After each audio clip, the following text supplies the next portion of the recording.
Call is the United States of Africa by 2018. All the 54 African states will be issued a common electronic passport to allow free visa access. But international relations expert Dr. Vladimir Nchidanso says failure to properly integrate the continent before this move could threaten the region's security.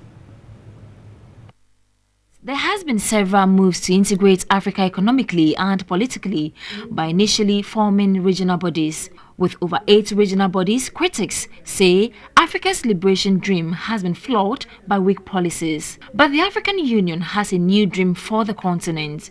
By 2018, all the 54 AU member states will use a common electronic passport, with a pilot phase to be issued to heads of state by the end of July this year. There is a new form of a clash of civilizations, and so nationalism has come to the fore. Every nation wants to say, look, I'm unique, I want my own. But I think we have no choice, because of globalization, to be integrated. Africa has to learn from the hiccups that are going on in the US, in Europe, and other places. We need to learn. And I think our leaders should now be able to couch something that will glue Africans together, rather than feeling that I'm a Ghanaian, I'm Nigerian, and that kind of thing. And I think it's a good beginning. Although the project aims to facilitate free movement of persons, goods, and services across the continent, Dr. Vladimir Nchidanso is of the view that region's security stands at a risk. We have gun running going on, especially the Sahel region and West Africa. We have narcotism or narcotics trade going on, and terrorism is linked to these two, plus a third one, which is money laundering. And so you have these 3 caricatures aiding terrorism everywhere in the world.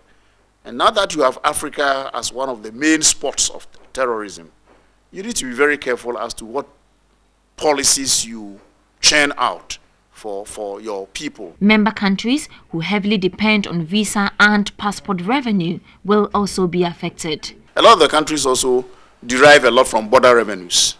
And they couldn't see how you just throw away your border and you say free trade and that kind of thing. So we are suffering from there.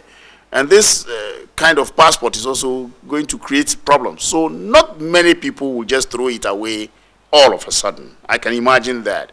So I think the AU is creating this fanfare to create awareness. At a time when the EU goes on its knees following Brexit and a possible state failure in the United States due to racial threats, perhaps this is to tell the world Africa has begun its journey into becoming a united state.